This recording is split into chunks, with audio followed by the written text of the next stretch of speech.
자, 여러분 이번 교시에 지금 저번에 7개 정도에서 암기할 거를 쭉 정리해 드렸는데 좀 암기하시고요.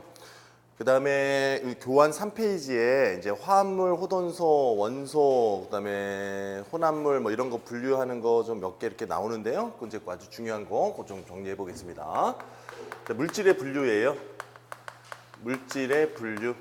그러니까 물질을 분류하는 과정. 일단 물질은 두 가지로 나눕니다. 물질은 두 가지로 나누죠. 일단은 순물질이라는 물질이 있고요. 그 다음에 혼합물이라는 물질이 있습니다. 이거는 분류만 좀 해주시면 되는 거죠. 그러니까 순물질과 혼합물. 근데 보통 순물질은 어는 점, 그 다음에 끓는 점, 녹는 점이 일정하게 나오는 거예요. 그죠? 가열했을 때 이렇게 수평한 부분이 한 가지로 나오는 건 순물질이죠. 혼합물은 순물질이 끓는 점, 어는 점이요. 두 가지 이상으로 표시되거나 독특한 곳이 없거나 지 마음대로 나오는 거. 이런 어떤 상태 변화가 일어났을 때의 변화 곡선이 여러 개로 나오면은 여러 물질이 섞였구나, 혼합물이구나 라는 걸 알 수 있고, 순물질은 끓는 점이 일정한, 녹는 점, 어는 점이 일정한 물질을 얘기합니다. 그리고요, 순물질이라는 거는 기본적으로 한 가지 성질을 가지고 있는 물질입니다. 그러니까 순물질은 성질이 한 가지예요. 성질이 한 가지. 여기서 말하는 성질이라는 얘기는 분자, 기본적으로 얘기하면 분자가 한 가지로 돼 있다. 이 어떤 입자의 종류가 한 가지로만 돼 있다라는 걸 의미하는 겁니다. 근데 혼합물은 성질이 두 가지 이상이에요. 그죠? 이 혼합물은 한 가지 성질이 아니라 성질이 두 가지 이상이래요. 성질이 두 가지 이상이다. 두 가지 이상이라는 말은 뭔가? 얘는 순물질의 성질, 분자들이 두 개 이상으로 있어 라는 거겠죠. 그러니까 입자의 종류가 두 개 이상으로 섞여 있는 걸 혼합물이라고 합니다. 보통 순물질은 S, L, 그 다음에 G 이렇게 상태 표시가 나오면 고체, 액체, 기체로 나오면 기본적으로는 순물질이에요. 그래서 혼합물은 보통 AQ 이렇게 나오겠죠. 수용액, 어떤 용액이라는 표현이 혼합물에 대한 표현입니다. 그러니까 순물질은 성질 한 가지, 입자 한 가지로 되어 있고요. 혼합물은 두 가지 이상 입자로 되어 있습니다. 그럼 순물질은 또 두 가지로 나눠요. 순물질은 호돈소 물질이라는 게 있습니다. 호돈소 물질, 그 다음에 화합물 이렇게 나눕니다. 화합물 이렇게 나누죠. 호돈소 물질은 원소가 하나로 되어 있는 거고요. 화합물은 원소가 두 개 이상으로 되어 있습니다. 원자가 아닙니다. 호돈소는 원소가 한 가지, 그죠? 원소가 한 개로 되어 있는 거고, 화합물은 원소가 두 개 이상으로 되어 있는 거, 두 개보다 많으면 화합물이야 라고 얘기를 합니다. 여러분, 우리가 원소를 택할 때는 대문자라고 얘기를 했어요. 그 대문자 종류가 몇 개 있는지에 따라서 호돈소냐 아니면 화합물이냐 알 수 있습니다. 그 구성물질이 대문자가 하나로 되어 있으면 무조건 다 호돈소고요. 대문자가 두 개 이상으로 되어 있는 화합물의 구조는 전부 다 화합물입니다 라는 걸 기억하시면 되고, 얘네들은 전부 다 성질이 한 가지인 분자 형태 뭐 이런 형태를 가지고 있습니다.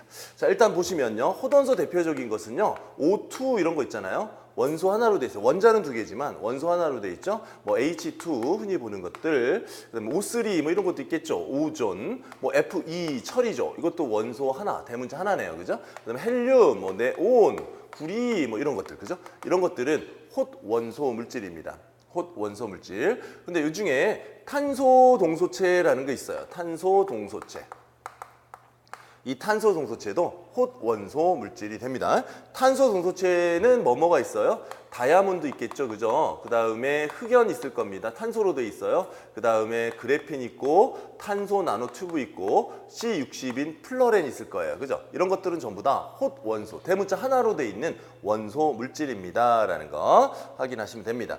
자, 그런데요, 이 호돈소 물질은 O2라고 얘기를 했어요. 그럼 얘는 원소는 하나지만 원자는 두 개죠, 그죠? 그리고 얘는 전부 다 비금속으로 돼 있죠. 여러분, 공유결합 물질은 대부분이 공유결합 물질이죠. 비금속으로 이루어진 공유결합 물질은 대부분 뭐라고 얘기할 수 있죠? 분자라고 얘기할 수 있습니다. 그렇죠? 대부분은 분자라는 표현을 씁니다. 우리가 분자라고 하는 거는 비금속으로 이루어져 있는 공유결합 물질을 기본적으로는 분자라고 얘기를 합니다. 근데 여기 금속이 들어가 버리잖아요. 금속과 비금속 이온결합, 금속 금속결합. 이 금속이 들어간 거는 절대로 분자라는 말을 쓰지 않는다라는 것도 참고하시고요. 금속이 들어간 건 분자가 없습니다. 각각 실험식으로만 표현되는 가장 간단한 식으로만 표현되는 거기 때문에 분자가 존재하지 않아요. 그러니까 공유결합 물질만 일단 기본적으로 분자라고 해요. 그럼 얘는요, 몇 원자로 된 분자죠? 2원자 분자입니다. 얘도 2원자 분자. 얘는 몇 원자 분자? 3원자 분자. 얘는요? 1원자 분자인가요? 얘는 분자가 아닙니다. 금속이잖아요. 그죠? 분자 아닙니다. 헬륨은 분자인가요? 헬륨은 분자 맞습니다. 얘는 1원자로 분자가 됩니다. 비활성 기체죠. 기체라는 표현이 들어가는 건 상온에서 기체면 거의 대부분이 분자입니다. 얘는 분자입니다. 몇 원자 분자? 단원자 분자 뭐 이렇게 얘기를 합니다. 단원자 분자 또는 1원자 분자. CU는 분자인가요? 분자 아닙니다. 그죠? 금속이니까. 그런데 동소체도 보셔야 되는데요. 다이아몬드, 탄소 동소체에 다이아몬드가 있어요. 다이아몬드는 분자가 아닙니다. 이건 원자 결정이라 그래요.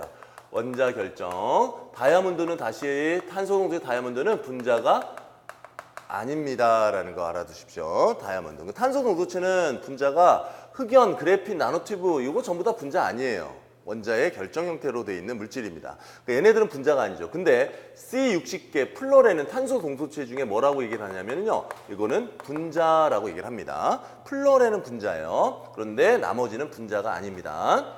자, 얘네들 전부 호전소 물질들이고요. 이렇게 원자와 분자 뭐 이런 식으로 여러분이 찾아내실 줄 아셔야 돼요.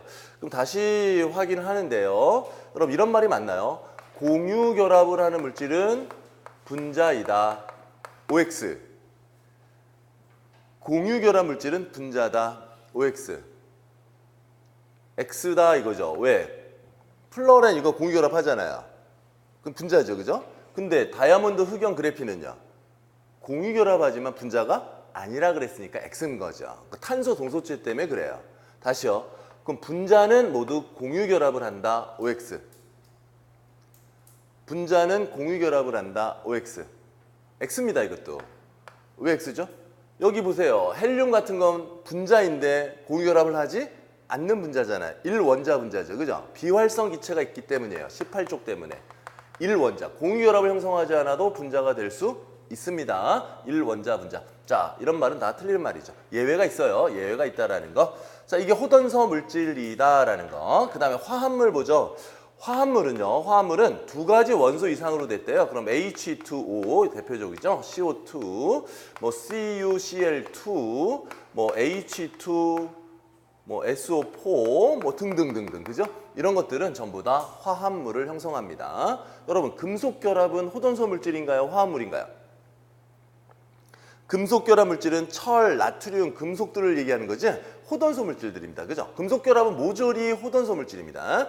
화합물이 될 수가 없어요. 근데 나머지 공유결합과 이온결합들은 전부 다 화합물을 만들 수 있는 물질들이죠. 그 다음에 또 하나 보시면 얘는 몇 원자 분자야?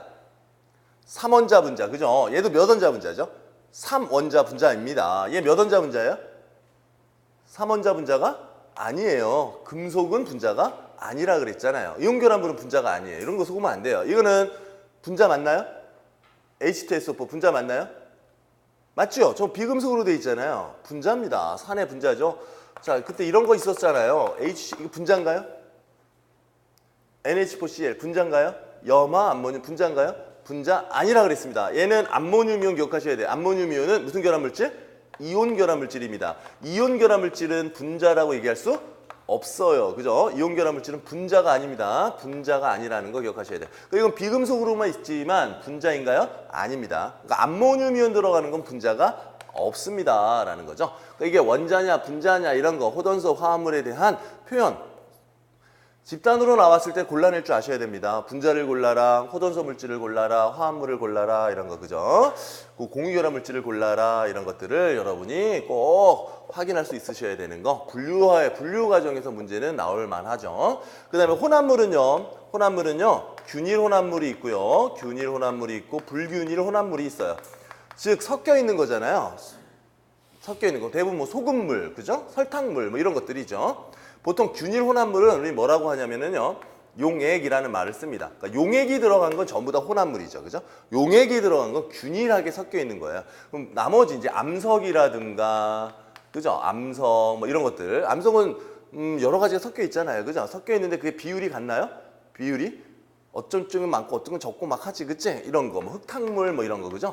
흙탕물 뭐 이런 것들, 이런 건 불균일 혼합물입니다 라고 얘기를 합니다. 섞여 있지만 균일하지 않다는 얘기고요. 균일한 게 용액이고요. 여러분, 용액의 특징은 뭘까요? 용액은 어떤 거야? 균일 혼합물은 일단은 투명해야 한다. 투명한 게 용액이다 라는 표현이고, 그 다음에 얘는 가만히 오래 놔두어도 가라앉는 것이 없는 겁니다. 가라앉는 건, 앉는 물질이 없는 걸 균일 혼합물이라고 얘기를 합니다. 투명하고 가라앉는 게 없고 어디서나 농도가 비슷하죠. 농도가 같다. 자, 설탕물 위나 설탕물 아래나 농도가 동일하게 설정되어 있는 걸 우리는 균일 혼합물이라고 합니다. 이런 걸 용액이라고 얘기를 해요. 그러니까 용액이라는 말이 들어가는 건 전부 다 이렇게 균일하게 섞여 있는 혼합물을 얘기합니다. 자, 물질의 분류, 이렇게 물질들을 분류할 수 있으셔야 한다라는 거 확인해 주시기 부탁하고요. 각각이 어떤 형태로 되어 있는지를 확인하시면 돼요. 예를 들면은 이런 거죠. 자, 뭐가 있을까요? 뭐 이런 거 해볼까요? 이런 거 해볼까요? Fe2O3 플러스 CO, 얘가 Fe 되고 CO2 되네요. 3 들어가고 3 들어가고 3 들어가면 6이네요. 6이고 3, 6이고요. 6이고요. 여기가 2네요. 6, 3. 3, 3 맞죠? 6 맞죠? 맞네요. 그죠? 이렇게 화학식이 만들어집니다. 그죠? 이 중에 물어봅니다. 분자 몇 개 있어요? 이 화학식 중에 분자 몇 개 있어요? 분자. 자, 이건 분자 아니죠? 얘 분자 맞죠? CO. 얘 분자 아니죠? 얘 분자 맞죠? 그죠? 그러니까 분자는 몇 개 있습니까? 2개입니다. 여러분, 6개예요 라고 얘기하면 되나요? 6개예요 라고 하면 되나요? 여기 이거 3개 있고 3개 있는 거 아닌가요? 아닙니다. 알겠니? 비율로 있는 거고요. 종류를 물어보는 겁니다. 분자 몇 가지? 2가지 있어요 라고 얘기를 할 수 있어야 돼. 알겠죠? 2가지 있어요 라는 거. 이 중에 또 이렇게 물어보잖아요. 이원자 분자 몇 개예요? 뭐 호돈소 물질 몇 개 있습니까? 화합물 몇 개 있습니까? 이렇게 물어볼 수 있죠. 이 중에 화합물은 몇 개 있어요? 화합물은 분자나 이온결합 상관없어요. 대문자가 몇 개 이상? 2개 이상이면 돼요. 얘 화합물, 얘 화합물, 얘 화합물. 그죠? 화합물은 3가지 종류가 있는 겁니다. 호돈소 물질은 몇 개 있어요? 하나밖에 없는 거죠. 맞죠? 그죠? 이런 걸로 골라낼 줄 아셔야 돼요. 이런 걸로. 이 중에 전해질 몇 개 있어요? 어렵다. 이 중에 전해질. 그럼 전해질 몇 개 있어요? 어떻게 해야 돼, 이거? 전해질이란 건 뭐죠? 전해질의 정의가 뭐였죠? 물에 녹아서 이온을 만들어내면 전해질. 맞나? 그럼 이온 결합 물질은 전해질이 아니야. 전해질 맞잖아. 이거 하나 있네요. CO는 잘 모르겠다. 그지? 철 전해질이 아니야. 철 아니죠, 전해질. 이산화탄소 전해질이 아니야. 야, 이거 좀 어려운 말이군요. 여러분, CO2는 물에 녹아요, 안 녹아요? 이거 혹시 극성 기체입니까? 무극성 기체입니까? CO2는 기본형으로 이렇게 생겼어요, 구조가. 180도로 나눠서 전기운송차, 쌍쌍 모멘트 합이 거의 제로입니다. 무극성 기체죠. 무극성 기체는 용해가 되는 건 극성, 극성끼리 잘 녹고요. 무극성, 무극성끼리 잘 녹아요. 그럼 이산화탄소는 물에 잘 녹아요, 안 녹아요? 이산화탄소 물에 잘 녹지 않죠? 근데 약간 녹아요, 안 녹아요? 약간 녹습니다. 그럼 물어봅니다. 이산화탄소는 전해질인가요, 비전해질인가요? 이산화탄소 물에 들어가면 전해질이에요, 비전해질이에요? 전해질입니다. 이산화탄소가 물에 들어가면은요, 물에 들어가면 뭐 생길까요? 탄산이 만들어져요. 탄산. 탄산이 되네요. 뭐가 만들어졌죠? 이온 결합이 만들어졌죠. 이온이 만들어졌죠. 이온이. 그러니까 얘는 전해질이에요. 이산화탄소는 전해질입니다. 전해질 몇 개 있어요. 요거 전해질이고요. 요거 전해질이에요. 알겠냐? 나머지는 잘 모르겠고요. 확실한 건 이거다. 그죠? 이렇게 판단하는 거다. 여러분, 암모니아는 전해질이에요, 아니에요? 암모니아 전해질이냐? 그럼 암모니아가 뭐에 녹아야 돼요? 물에 녹아야 돼요. 그럼 얘 뭐 될까요? 암모늄 이온과 OH-로 이온이 돼버립니다. 그럼 암모니아도 뭐죠? 그러면 물에 녹아서 전해질이 되는 거예요. 아시겠죠? 그러니까 공유결합 물질에 대한 전해질들이죠. 그죠? 아시겠습니까? 이런 것들 기억해 두시면 돼요. 그러니까 전해질의 정의 중요하거든요. 잘 한번 정리하십시오. 자, 일단 물질의 분류에 대한 내용을 얘기를 했습니다. 물질의 분류. 자, 기본적으로 분류할 줄 아셔야 됩니다. 그럼 잠깐 우리가 교환으로 어디까지 했는지를 좀 체크를 하겠습니다. 자, 3페이지에 원소 쭉 나와 있고 화합물, 호돈소 물질 이렇게 얘기를 해줬고요. 분자 존재하고 존재하지 않은 거, 금속 들어가는 건 분자가 아니라 그랬죠. 뭐 그런 거 확인하시면 되겠고, 원자와 분자의 특징들, 동종 원자, 뭐 다원자 분자 뭐 이런 것들 지금 설명한 거니까 확인하시고, 여러분 여기 잘못 오타가 좀 나왔네요. 거기 분자에 보시면은 물질의 성질을 가진 가장 작은 입자라 그래서 단원자 분자에 Fe, Ag, Cu, Au 금속 들어갔지, 그지? 맞나요? 이거 오타입니다. 죄송합니다. 이거 고쳤는데 이게 이렇게 그냥 그대로 실어올렸네. 이거 다 지워버리세요. 그죠? 이게 왜죠? 분자 아니 어디냐면은요. 3페이지 우리 교환 3페이지가 있어요. 3페이지 맞나? 맞죠? 3페이지에 두 번째 가로에 원자와 분자가 있어요. 그죠? 그 원자 분자에 두 번째 동그라미에 분자가 있는데 단원자 분자에 철, 은, 구리, 금 이렇게 써 있지? 이거 아니잖아. 그지? 이건 분자 아니야. 거기 뭐가 들어가야 돼요?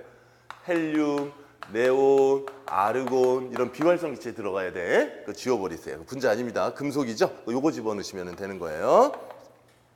죄송합니다. 오타가 있습니다. 자, 그렇게 종류를 기억을 해두시고요. 자, 금은 이거는 분자 아닙니다. 호돈소 물질입니다. 자, 그 다음에 화학식 원소기호 쭉 얘기를 했고요. 쓰는 거 확인하시면 되겠고요. 그 다음에 4페이지에 넘어가서 불꽃 반응이라는 거 간단하게만 조금 살펴보면요. 불꽃 반응이라는 게 있어요. 원소를 분석하는 실험 중에 하나입니다. 불꽃 반응. 자, 불꽃 반응.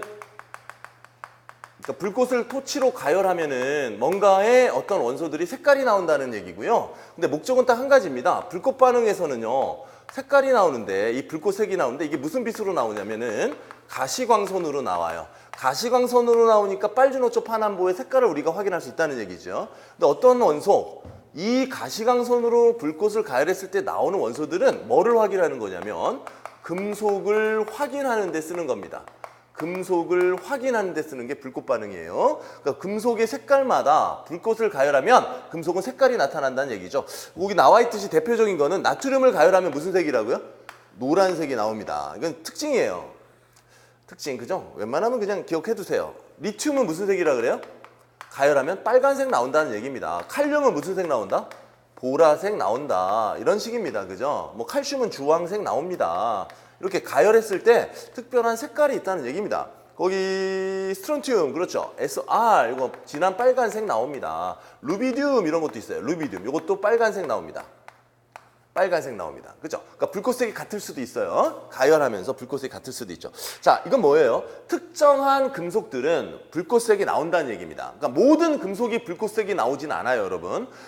몇몇 개밖에 안 돼요. 몇몇 개밖에 안 됩니다. 그럼 몇몇 개만 불꽃색이 나올 수 있습니다. 우리가 알고 있는 기본적인 금속들은 불꽃색이 나오는데 마그네슘 같은 거는 불꽃색이 없어요. 마그네슘은 그냥 백색광이 나옵니다. 백색광. 색깔이 특별히 나오지 않죠. 그러니까 모든 금속이 다 불꽃 반응이 일어나는 건 아니다라는 거 정도 정리하시면 되고, 뭐 이런 색깔들이 있습니다라는 거 한번 좀 눈여겨봐 주시면 돼요. 이게 불꽃 반응색이에요. 그런데 이 불꽃 반응색은요, 나트륨이 원자가 불꽃 반응색이 노란색이잖아요. 그럼 나트륨 이온은 불꽃색이 노란색일까 아닐까? 다시 얘기하면 원자와 나트륨 이온은 화학적 성질이 같아요, 달라요? 화학적 성질이 완전히 다른 물질입니다. 나트륨은 불안정한 원자고요. 나트륨 이온은 뭐죠? 안정한 물질이에요. 완전 성질이 달라요. 나트륨 먹으면 어떻게 돼요? 나트륨 입에 넣으면 터져요. 그죠? 맞죠? 나트륨 이온 먹으면 안 터져요. 그냥 들어와요. 우리 몸에는 나트륨 필요하죠. 소금 먹으면서 농도 조절하잖아요. 삼투압 조절합니다. 근데 나트륨 필요하다고 나트륨 원자 먹으면 되니?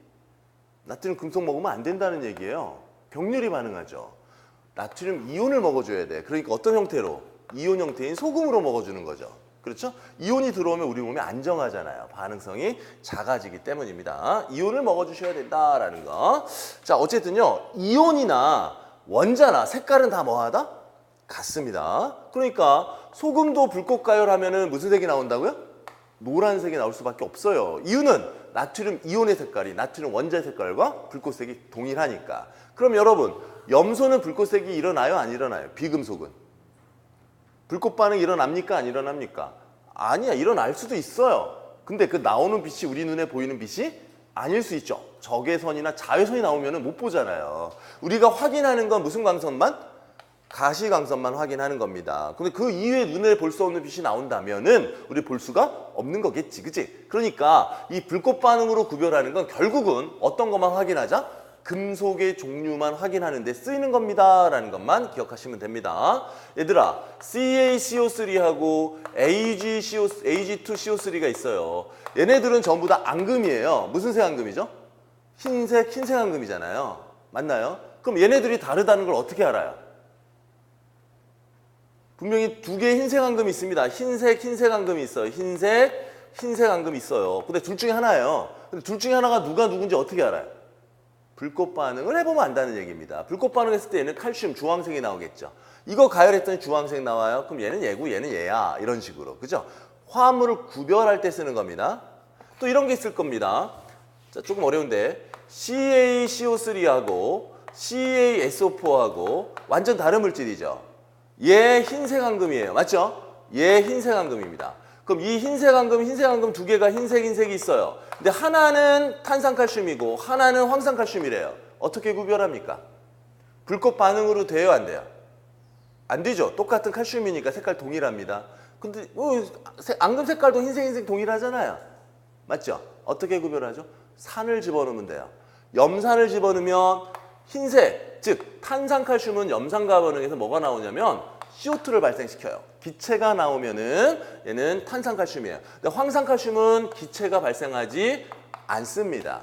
기체 발생으로 알아요. 그러니까 탄산이온과 황산이온을 구별하는 방법은 기체가 발생하냐 안 하냐로 확인하는 겁니다. 다른 게 동일할 때.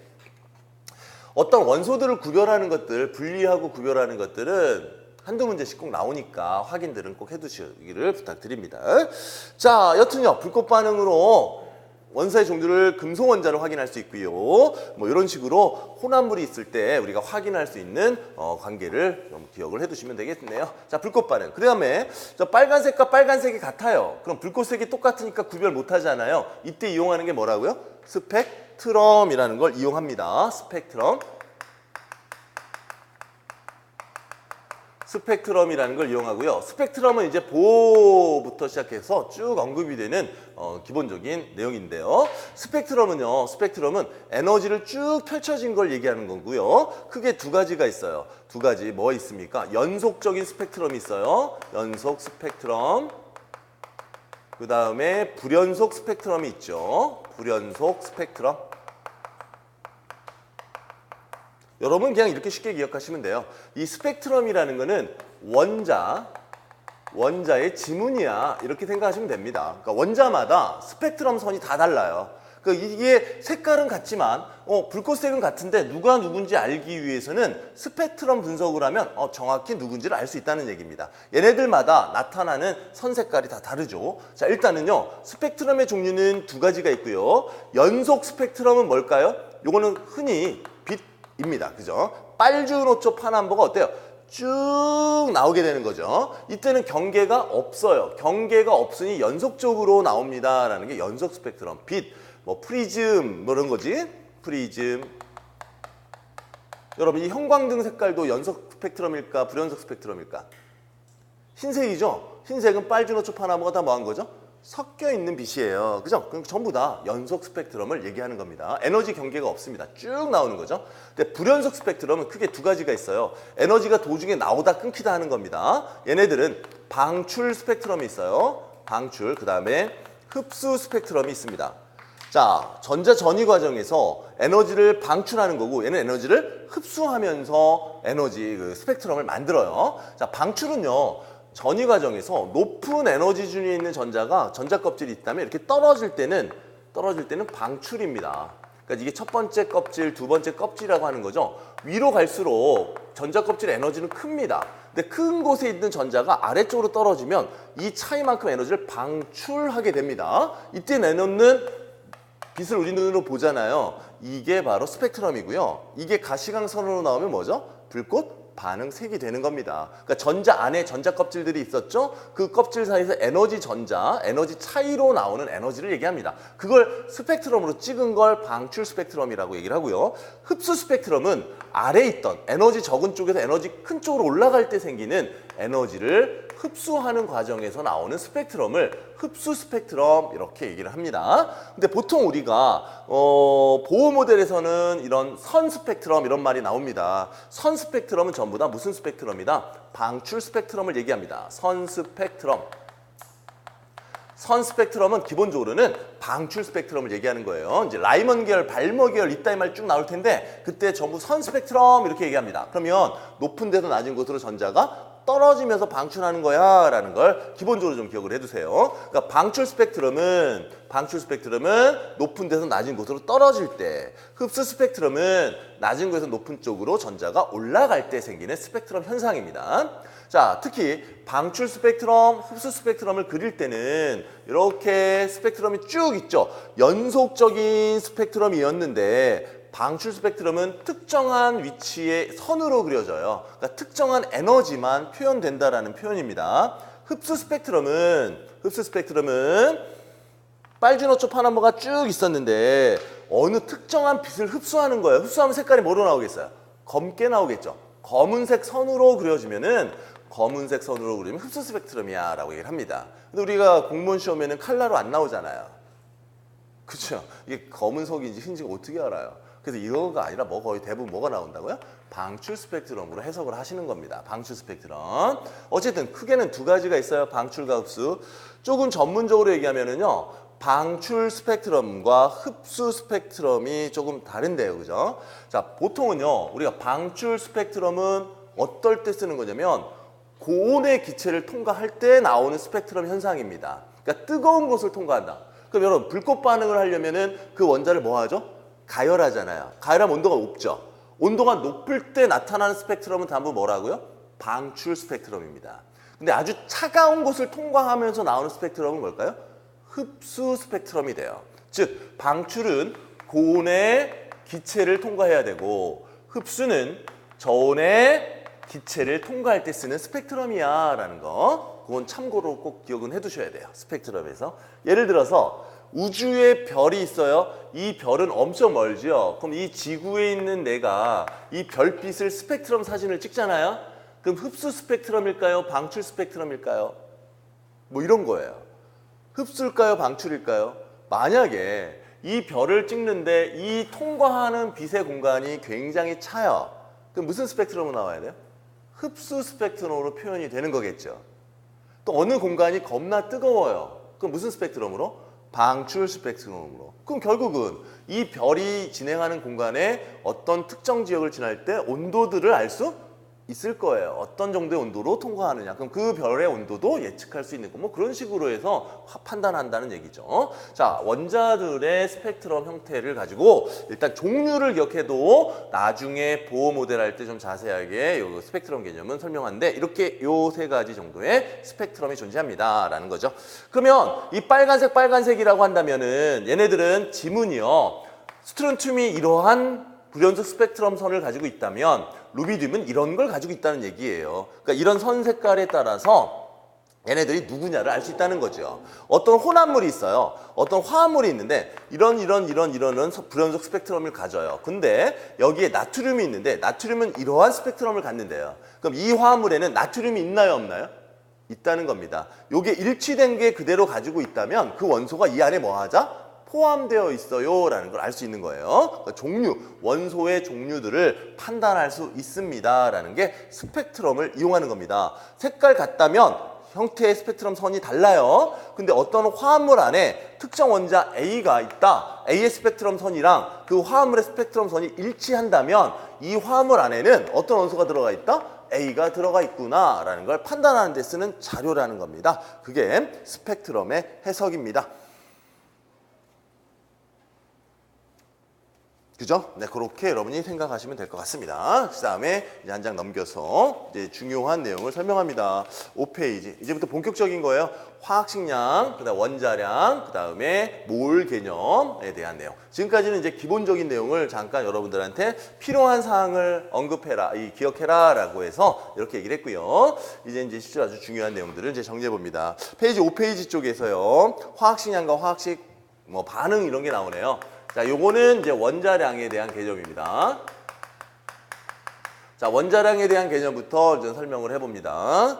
자, 거기 있는 내용을 쭉 전반적으로 동위원소까지에 대한 설명이 좀 진행을 할게요. 자, 일단 원자량. 여러분, 원자량이라고 하면은 원자의 질량을 얘기하는 거고요. 원자는 구성입자가 양성자, 중성자, 전자로 되어 있다 그랬죠? 이거 다 더한 게 원자량이라는 얘기겠죠. 그죠? 양성자, 중성자, 전자의 합을 원자의 질량이라 그래요. 근데 원자량은 그 원자 하나의 질량은 커요, 작아요?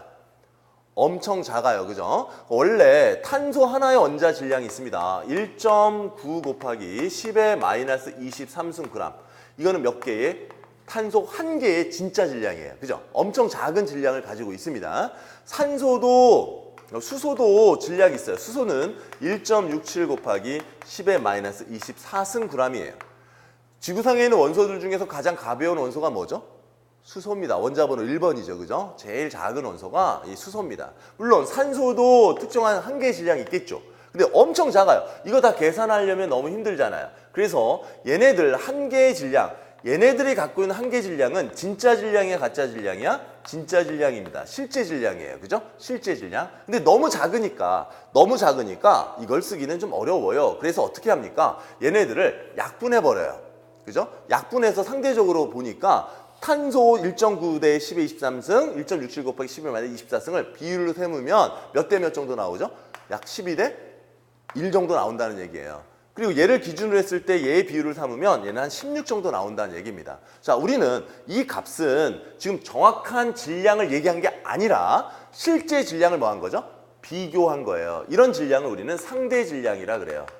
이 상대 질량이 곧 무슨 양이다? 원자의 질량, 원자량이야 라고 표현하는 겁니다. 왜 원자량을 상대 질량으로 썼죠?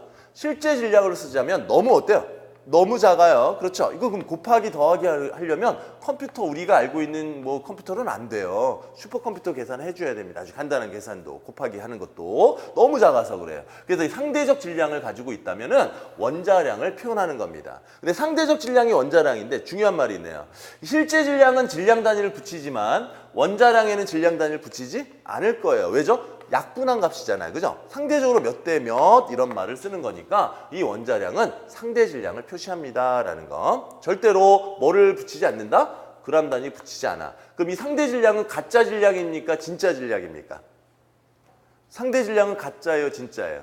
이건 전부 가짜입니다. 가짜죠. 실제 질량은 이 한 개 질량은 진짜예요? 가짜예요? 이건 진짜 질량입니다. 진짜 질량은 변해요? 안 변해요? 절대로 안 변하죠. 그죠? 진짜 질량은요, 어떤 온도 함량에서도 안 변합니다. 근데 상대 질량은요, 변할 수 있어요.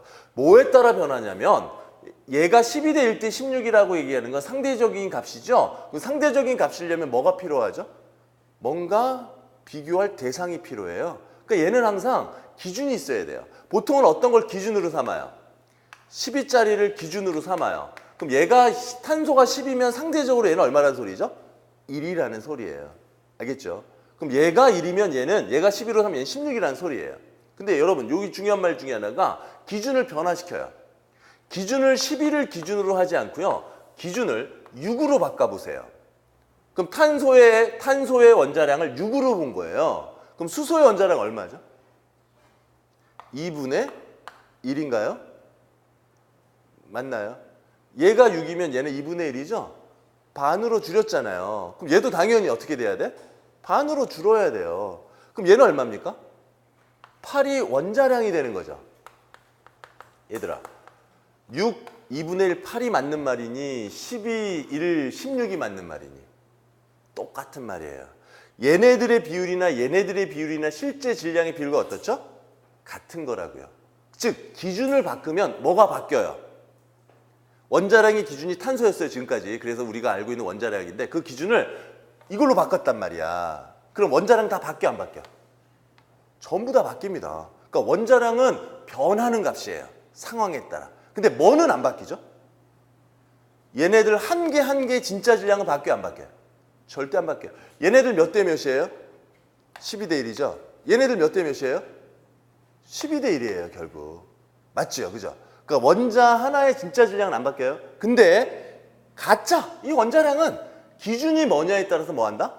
다 바뀌어버리는 겁니다. 아시겠죠? 기준에 따라 바뀝니다라는 거 좀 알아두셔야 됩니다. 그런데요, 기준에 따라, 이거 좀 어렵다? 나중에 또 정리할게요. 자, 원자량은요, 이렇게 정합니다. 근데 여러분 이런 게 있잖아요. 원자량은 가짜 질량입니다. 맞죠? 가짜 질량. 그리고 12, 1, 16 이렇게 표현하는 거죠. 근데 이 원자량이 12, 1, 16으로 표현했지만 여기서 하나의 원자량 이런 게 나옵니다. 동위원소라는 개념이 하나 나와요. 동위원소. 동위원소. 자, 동위원소가 뭐냐면요. 우리가 수소의 원자량을 얼마라고 얘기를 하죠? 1 이렇게 얘기하잖아요. 근데 실질적으로 수소는 원자량을 어떤 걸 갖냐면은 수소의 종류는 지구상에 세 가지가 있어요. 1, 2, 1, 3. 그럼 얘는 원자량이 1이고요. 얘는 원자량이 2짜리고 얘는 원자량이 3짜리죠. 근데 이렇게 존재하는데도 불구하고 왜 1이라고 했을까요? 그죠? 2도 되고 3도 되는 1이지. 그 이유는 얘네들의 종류가 이렇게 많은데 이 많은 원자량을 평균 낸 거죠. 평균 낸 거예요. 동일한 하나를 선택한 게 아니라 존재 비율을 고려해서 평균 내니까 1이라는 얘기입니다. 즉 이때 우리가 쓰는 기본적인 원자량이라면 한 번 더 나가서 무슨 원자량을 예측한 거라고요? 평균 낸 원자량입니다. 평균 원자량. 그럼 왜 평균 원자량을 구해요? 평균 원자량은요, 모든 원소들, 대부분의 원소들은 무슨 원소를 가지고 있냐면 동위 원소가 있어요. 그러니까 원소 종류 질량이 하나 나가는 게 아니에요. 여러 개 나가는 것들이 여러 개 있는 겁니다. 그럼 그것들을 다 뭐 해줘야 돼? 일일이 쓰면은 원자 종류가 다 바뀌니까 평균 내서 쓰는 거죠. 이걸 평균 원자량이라 그래. 그럼 어떻게 하는지를 좀 보는 거예요. 다시요. 동위 원소가 있습니다. 자, 동위 원소는 어떤 원소냐면 원자 뭐가 같고 원자 번호는 같고 뭐가 다를까요? 질량수가 다른 원소입니다. 질량수가 다르다. 자, 이런 걸 동위원소라고 합니다. 동위원소. 원자 번호는 같고 질량수가 달라. 그럼 우리는 기억하셔야 돼요. 원자 번호면 뭐가 같은 거예요? 양성자 수가 같다는 얘기고요. 질량수가 다르대요. 뭐가 다른 거죠? 질량수는 양성자와 무슨 수죠? 중성자 수의 합이잖아요. 양성자 수는 똑같죠? 근데 질량수가 다르다는 얘기는 뭐의 수가 달라요? 중성자 수가 다르다는 소리죠. 그러니까 질량수가 다르다는 얘기는 중성자 수가 다르다. 그런데 원자 번호가 같아요. 근데 여러분 원자 번호가 같으면 같은 원자예요, 다른 원자예요? 원자 번호가 같으면 무조건 같은 원자입니다. 즉 H11과 H12는 같은 수소입니까? 다른 수소입니까? 똑같은 수소예요. 똑같은 수소입니다. 똑같은 수소. 대신 얘는 뭐가 하나 더 많을 뿐이죠? 중성자가 하나 더 많을 뿐인 거예요. 그 차이가 있는 거죠. 화학적 성질로 우리가 알고 있는 수소는 얘나 똑같습니다. 알겠니? 그럼 원자 번호는 같다는 것은 다시 얘기하면은 무슨 성질이 같다는 얘기죠? 화학적 성질이 같다는 얘기입니다. 화학적 성질이 같은 거예요. 화학적으로 똑같은 놈인 거죠. 질량수가 다르다는 것은 물리적 성질이 다르다는 소리입니다. 그러니까 질량이 더 많이 나간다. 물리적 성질이 다르다라는 말에 의미가 들어간다. 자, 이런 게 동위원소예요. 지구상에 있는 원소들은 전부 다 이렇게 동위원소들로 존재해요. 그러니까 질량이 다른 원소들이 쭉 있습니다.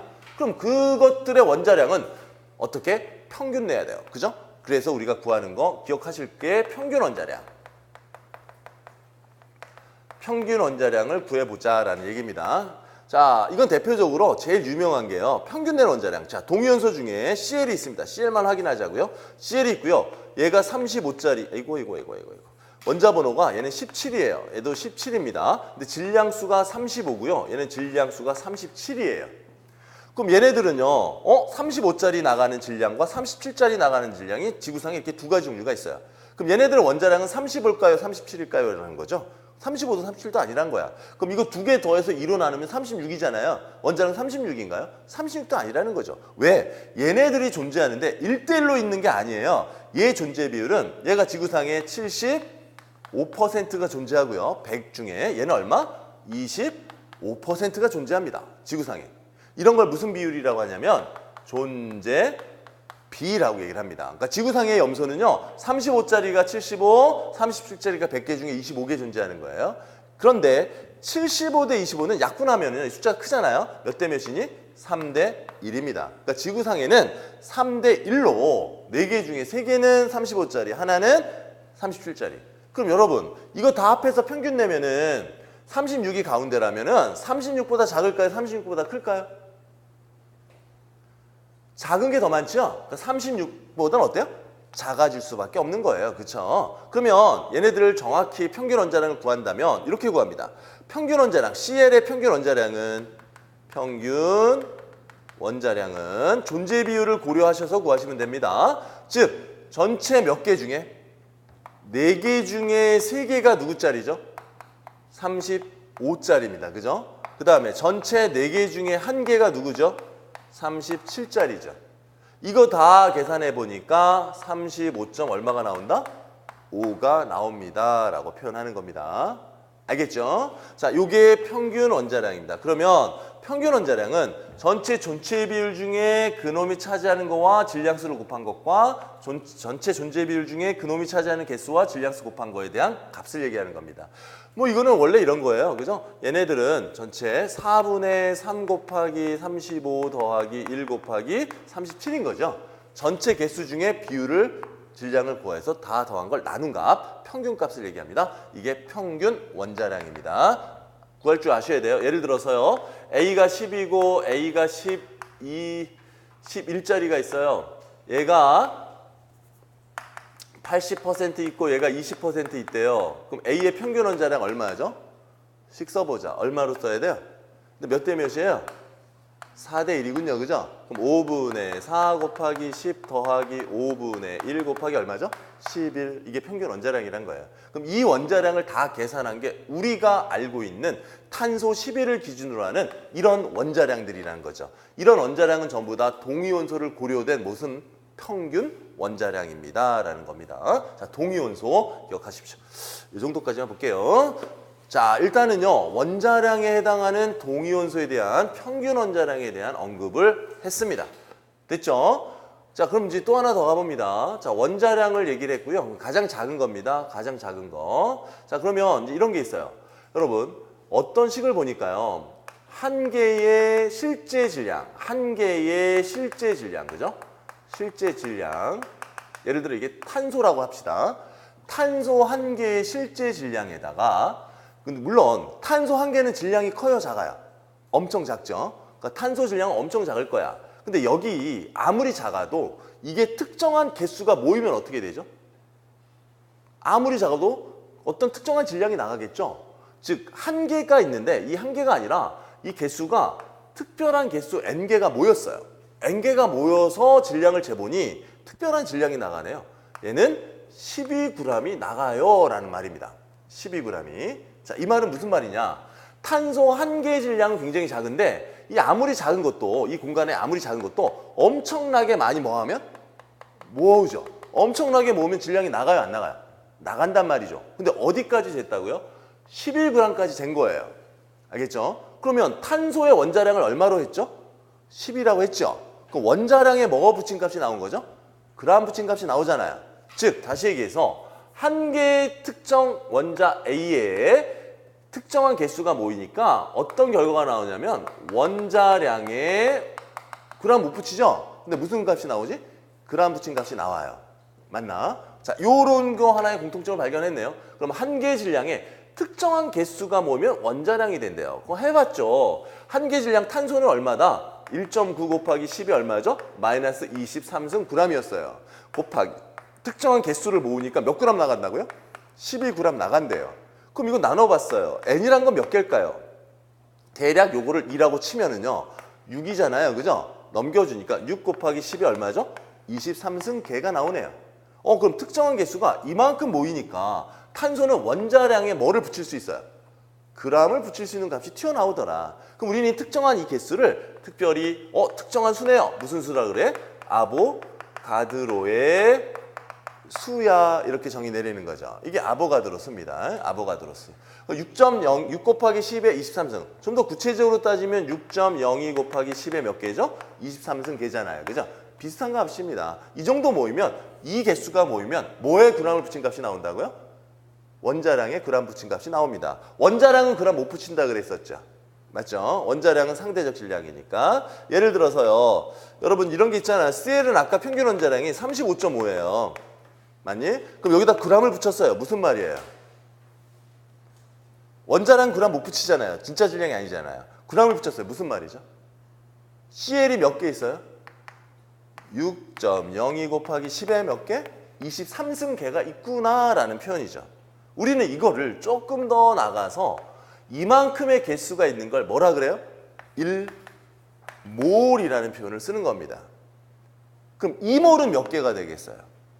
이거의 2배가 된다는 얘기죠. 맞죠? 그럼 1몰의 질량이 얼마예요?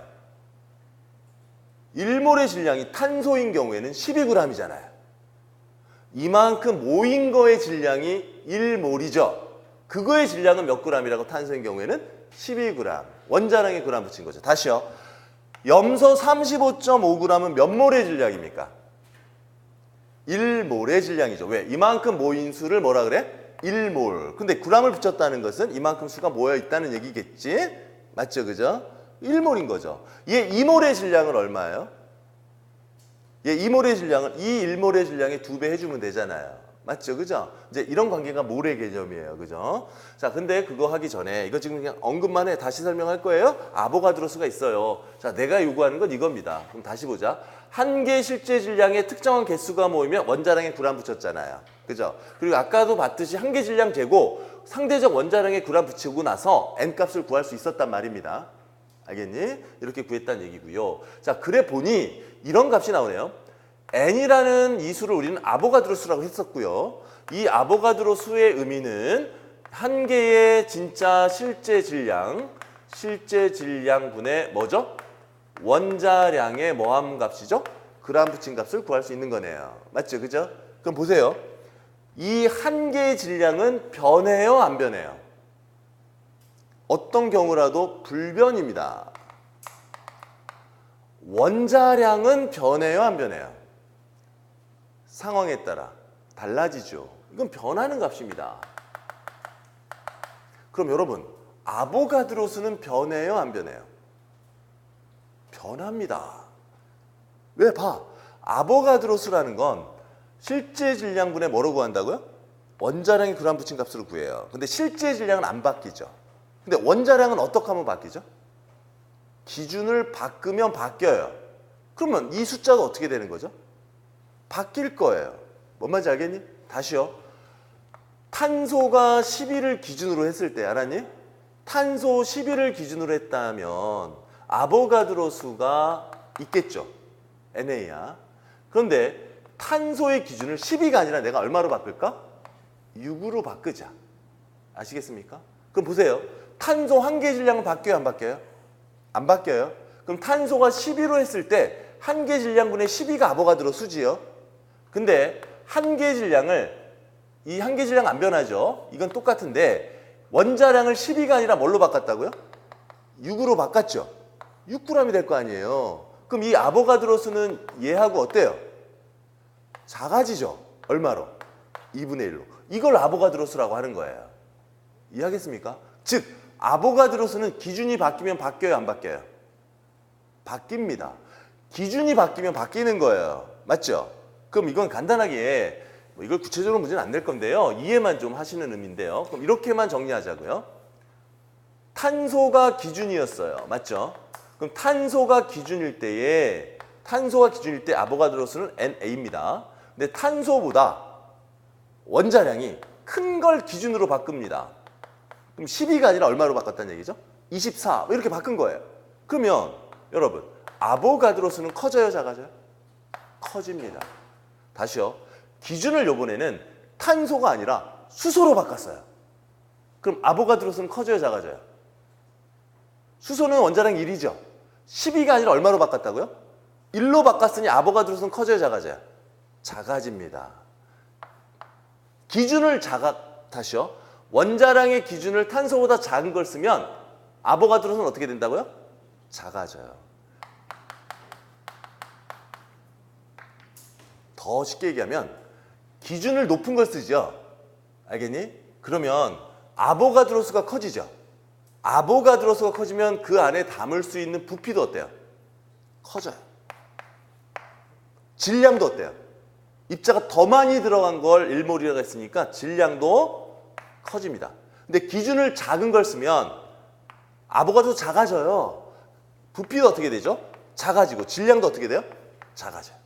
요 정도만 기억하세요. 그러니까 기준을 누구로 썼을 때, 예를 들어서 이런 거예요. 자, 탄소가 11을 기준으로 했을 때에, 알겠니? 탄소 11을 기준으로 했을 때에 어떤 물질? A 1몰의 질량이 이렇게 정해져 있다면, 자, 얘를 수소를 기준으로 기준을 바꾼다면 A의 질량은 커져요, 작아져요? A의 질량은 커져요, 작아져요? 기준을 작은 거로 바꿨지요. 작은 거로 바꾸면 무조건 뭐 해진다? 작아진다. 이 정도만 이해하시면 돼요. 자, 탄소 11을 기준일 때 1몰의 질량이 이거였다면 나는 기준을 산소 16을 기준으로 바꾼 거예요. 그러면 A 1몰의 질량은 커져요, 작아져요? 기준을 큰 걸로 바꿨다면 1몰의 질량은 어떻죠? 커집니다. 이렇게 이해하시라고요. 뭔지 알겠냐? 요 말만 이해를 해주시면 될 것 같습니다. 기준을 바꿨을 때.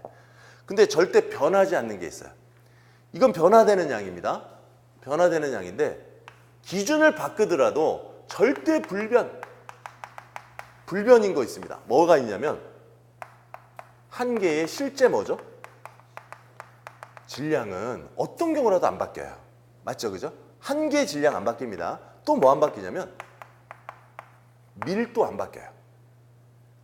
밀도 안 바뀝니다. 똑같은 놈이잖아요. 똑같은 놈이니까 밀도는 절대로 안 바뀌어요. 명심하셔야 돼요. 기준을 바꿔도 밀도 안 바뀌어요. 또 뭐 있냐면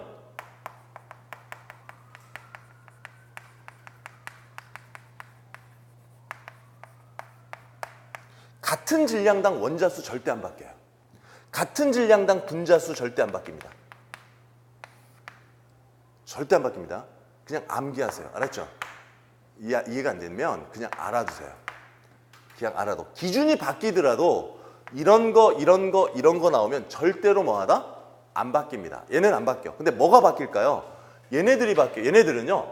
1몰의 질량, 1몰의 부피, 1몰의 개수. 이건 다 바뀌어요. 그렇겠죠? 1몰에 관련된 값들은 다 바뀌어요. 그런데 한계 질량, 밀도, 같은 질량당 원자수, 분자수는 절대 안 바뀝니다. 기준이 바뀌더라도. 알겠죠? 그렇게만 여러분 좀 기억을 해두시면 될 것 같습니다. 자, 이게 일단은요. 원자량에서 여러분 우리가 표현한 식인데요. 한계 질량과 일정한 몰수 곱하면 원자량의 그람 부침값이 나옵니다. 라는 거까지 잠깐 설명했습니다. 원자량에 대한 내용이고요. 여러분 원자량을 계속 더하면 이게 분자량이에요. 그죠? 그러니까 평균 분자량을 계산하는 건 원자량의 합으로 계산하시면 돼요. 이온 결합, 이온 식량 이런 것도 전부 다 원자량의 합으로 여러분이 생각하시면 되겠습니다. 됐나요? 자, 일단 원자량까지 봤습니다. 다음 시간에 화학식에 관련된 거 하고 몰에 대한 개념을 설명하겠습니다. 수고하셨습니다.